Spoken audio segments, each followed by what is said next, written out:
हमारा जो मुख्य टॉपिक है गर्भ विन्यास, जो वास्तु का एक अहम विषय भी है, अहम विधि भी है, जो वैदिक तरीके से करते हैं वास्तु। जो वास्तुशास्त्री हैं वो तो सब जानते ही हैं, कुछ लोग नहीं भी करते हैं। जो मॉडर्न वास्तु जो भी कहें आप, जो नए सीखते हैं वो शायद हो सकता है कुछ लोग ना भी करते हो, मगर ज्यादातर वैदिक वास्तु जो जानकार है वो इस विधि को करते हैं। ठीक है। और ये विधि जो है ओपन प्लॉट में भी हो सकती है, और कंस्ट्रक्शन जो एरिया है उसमें भी आपने घर बना लिया तो भी हो सकती है, खुले प्लॉट में भी हो सकती है, और प्लिंथ लेवल तक आपने मकान बनाया है, प्लिंथ लेवल पे भी इसका प्रयोग हो सकता है। तो तरीका अलग अलग है, जैसे भी आप करें।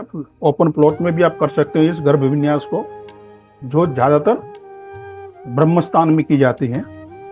कुछ लोग 4 और कोने में भी करते हैं, मगर मेनली इसे मुख्यतः ब्रह्मस्थान में किया जाता है। चाहे आप ओपन प्लॉट ले लीजिए, चाहे कंस्ट्रक्शन एरिया का ब्रह्मस्थान ले, या पूरे प्लॉट का ब्रह्मस्थान ले, हाँ, वो आपके ऊपर है। मगर दोनों फायदेमंद है, यानी दोनों से फायदा होगा।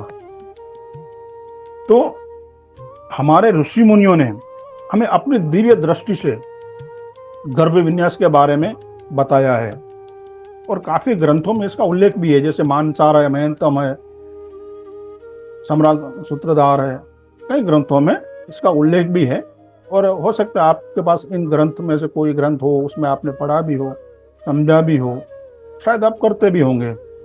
तो करते होंगे तो कहाँ चूक होती है उससे हम थोड़ा समझने की कोशिश करेंगे। स्टेप बाय स्टेप हम आगे बढ़ेंगे।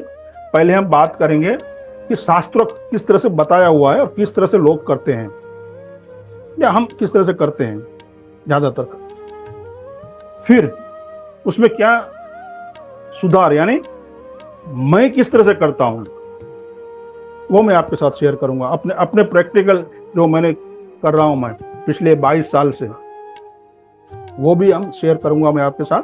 पहले जो शास्त्रों है वो हम बात करेंगे, भाई शास्त्रों में ऐसा लिखा है तो हम किस तरह से कर रहे हैं, और उसमें क्या और आगे हम जा सकते हैं। शास्त्रों में जो कहा है उसको हम कितना समझ पाए हैं और किस तरह से हम अभी कर रहे हैं।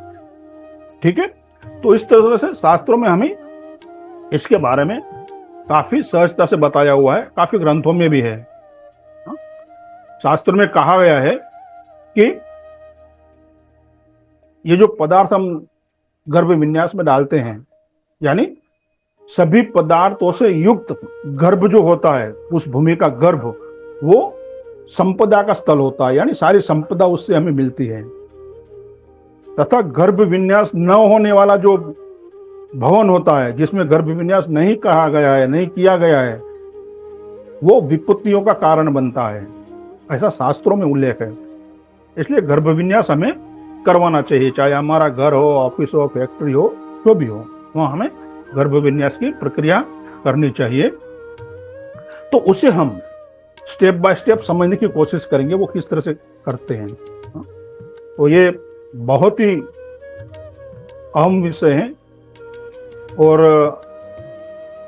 काफी सेंसिटिव है। जैसे माँ के गर्भ में एक बालक होता है, उसकी जो प्रोसेस होते हैं, जो हम गर्भ विन्यास, गर्भ संस्कार जो करते हैं ना, उतना ही महत्वपूर्ण है, ये उतना ही सेंसिटिव पॉइंट है। इसलिए इसमें गलती की कोई गुंजाइश नहीं है।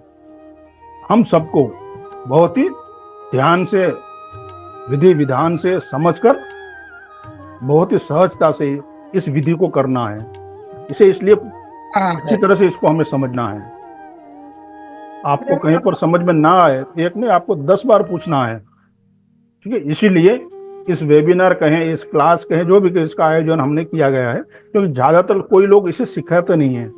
अब आपने कहीं वास्तुशास्त्री से या बड़े बड़े गुरुजनों से वास्तु सीखा होगा, तो ज्यादातर लोग कुछ सिखाता नहीं है ये गर्भ विन्यास को। एक आध जन हो गए तो वो ठीक है, बाकी ज्यादातर कोई लोग इसे ओपनली सिखाते नहीं है। अपनी जो विद्या है वो अपने पास रखते हैं, ओपनली कोई बताता नहीं है इसको।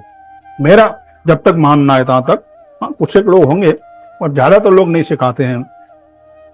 तो हम स्टेप बाय स्टेप आगे बढ़ेंगे। ठीक है, आगे बढ़े। किसी का कोई प्रश्न है? गर्भ विन्यास क्या है, उसके संबंधित कोई प्रश्न है? सर ये प्रश्न है, जैसे आपने बताया कि हम पूरे प्लॉट का भी कर सकते हैं और कंस्ट्रक्टेड एरिया का भी कर सकते हैं, जी क्या हम दोनों का कर सकते हैं एक साथ? जी, कर सकते हैं, दोनों का भी कर सकते हैं। पहले आप पूरा प्लॉट ले लें, उसका सेंटर निकालें, वो हम स्टेप बाय स्टेप आगे आएंगे, बराबर है। और एक आपने बताया साहब कि हम बने हुए मकान का भी कर सकते हैं। जी बिल्कुल। मकान बन गया, हम उसमें रह रहे हैं, गर्भ विन्यास नहीं हुआ, तो रहते हुए भी कर सकते हैं। जी बिल्कुल कर सकते हैं। मतलब अगर हम पिछले 50 साल से रह रहे हैं, गर्भ विन्यास नहीं है, तो कर जी सकते हैं। बिल्कुल कर सकते हैं, उसका शुद्धिकरण करके आप कर सकते हैं। अच्छा।